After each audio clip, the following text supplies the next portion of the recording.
There is always a germ somewhere in our surroundings. If it happens to be a virus, then that means the danger is a serious one. When the virus enters our bodies by the nose or mouth, it seeks out a suitable cell for itself. However, there is a defending army ready to receive it. The first units of that army to encounter the virus are the macrophages, which constantly stand guard in our bodies. In other words, the eradication units which patrol our bodies. Macrophages prevent an enemy from installing itself in our bodies by moving around between the cells. They have received special training to distinguish viruses from the cells of our bodies. Due to their structure, they can head for a number of targets and destroy several germs at the same time. They swallow and digest everything they perceive to be foreign, and then continue on their way. If the enemy is in such numbers as to overwhelm the attacking macrophages, then the macrophages secrete a substance known as pyrogen. This substance calls the entire immune system to arms.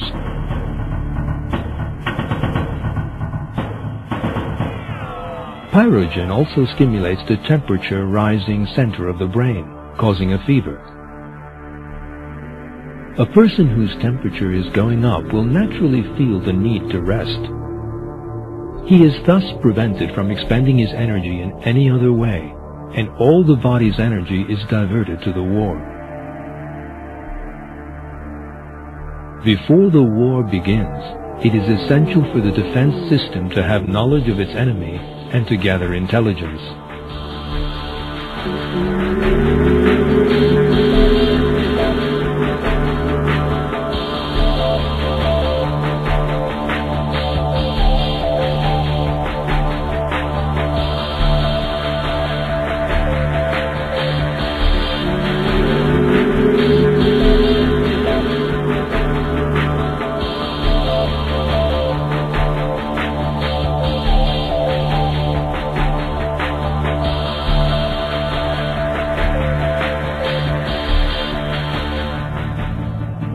Here an important task falls to the macrophages, since they are the units which engage in hand-to-hand combat with the enemy and make the first contact with it.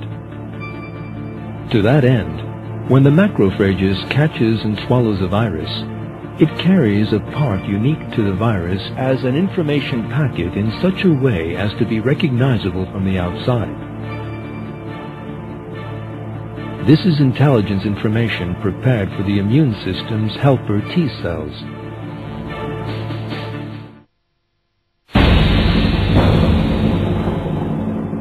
These rather dynamic units decipher and disseminate the intelligence regarding the enemy to every unit in the army.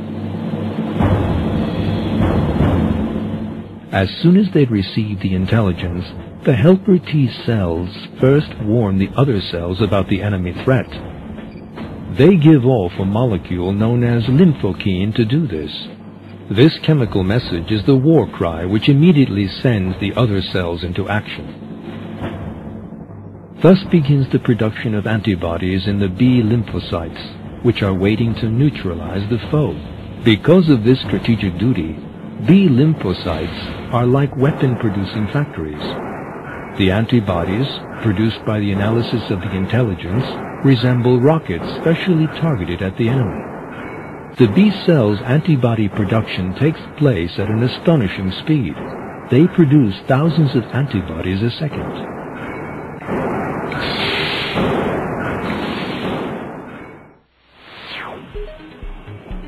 As we have seen, this communication between helper T cells and B cells is a very sensitive alarm code, calling the whole army to produce weapons.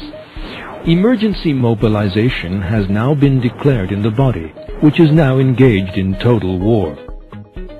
The defending army is mustered and soon made ready. With its three-dimensional protein structure, the antibody fits the enemy like a key in a lock. They will lock to a specific area of the virus or bacteria identified by intelligence and damage the enemy's biological structure. The invading germs will thus be neutralized. That is because the antibodies produced by the B cells are perfectly designed in the light of intelligence which reaches them.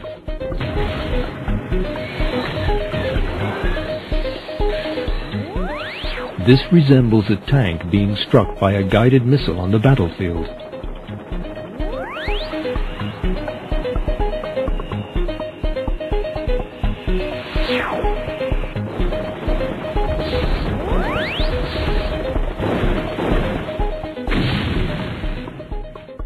In this way, an antibody weapon uniquely tailored to the enemy is produced, to such an extent that an antibody produced for one virus is powerless against another.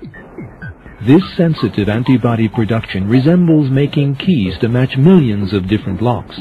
However, the B cell, invisible to the naked eye, carries out that production with no mistakes. This is an achievement which goes beyond the bounds of human reason. The helper T cell, which disseminate the intelligence about the enemy to all the cells, send another specialist unit into action: killer T cells.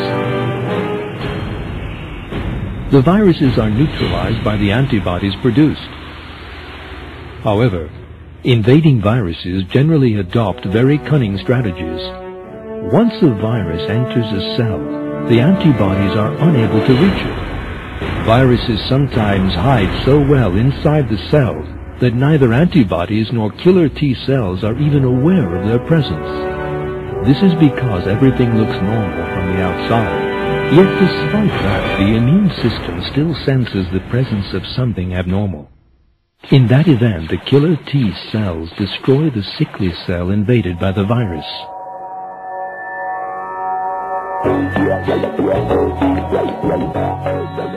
Helper T cells are not limited to warning killer T cells. They also call in the macrophages to clean the scene up without delay.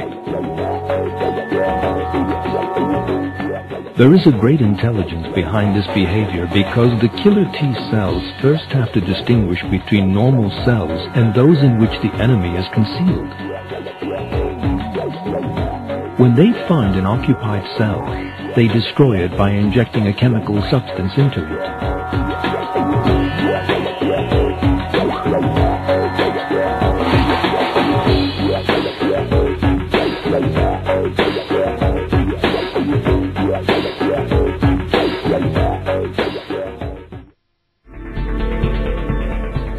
Once victory over the germs has been achieved, suppressor T cells stop the war. The war may be over, but it will never be forgotten.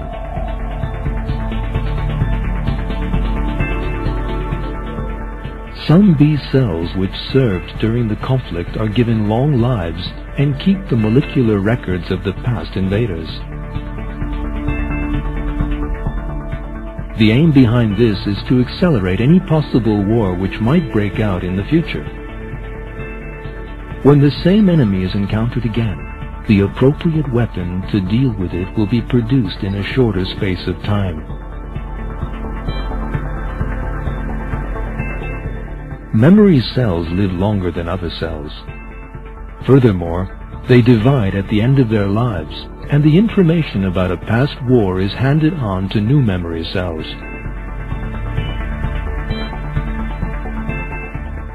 Thanks to these properties and the information in their memories, they protect a person against disease for years. Thus, a person who catches a disease as a child can never catch it again. The fact is, however, that it is impossible for a cell to set out a long-term strategy and then decide to store information. This is not an ability developed by the cell, of course, but a property given to it by Almighty God. Do not be grieved by what they say. All might belongs to God. He is the all-hearing, the all-knowing.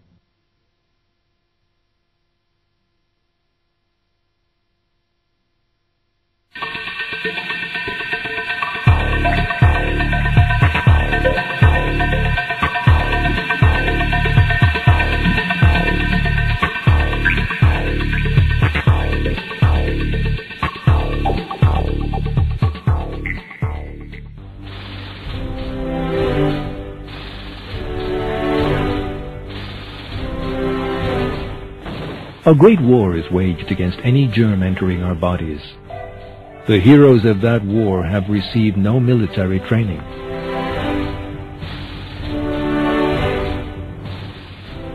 Neither are they possessed of reason.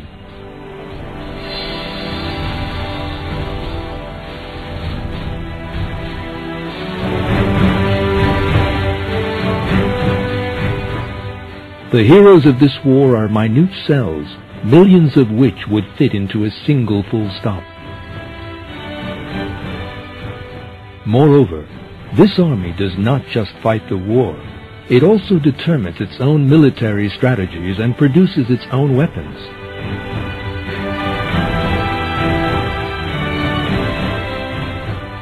If all these processes were under our control rather than that of ourselves, we would never cope with the immense organization involved. For that reason, it is clear that one cannot expect cells or organs to possess such qualities as mutual communication, agreement, planning, and acting with a perfect organization in the light of those plans.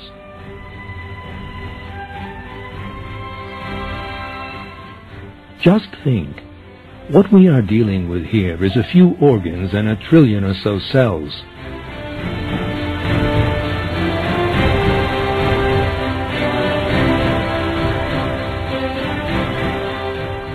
It is certain that a human community of 1 trillion individuals could never perform such a difficult task as mounting a defense without making any mistakes, forgetting anything, and causing chaos.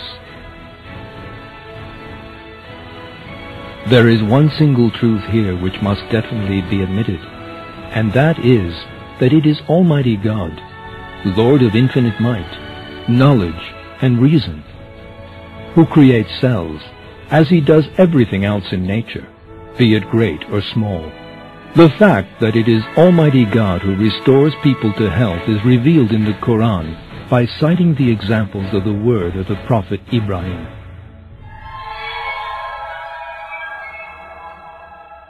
He who gives me food and gives me drink, and when I am ill, it is He who heals me. He who will cause my death, then give me life. He who I sincerely hope will forgive my mistakes on the day of reckoning.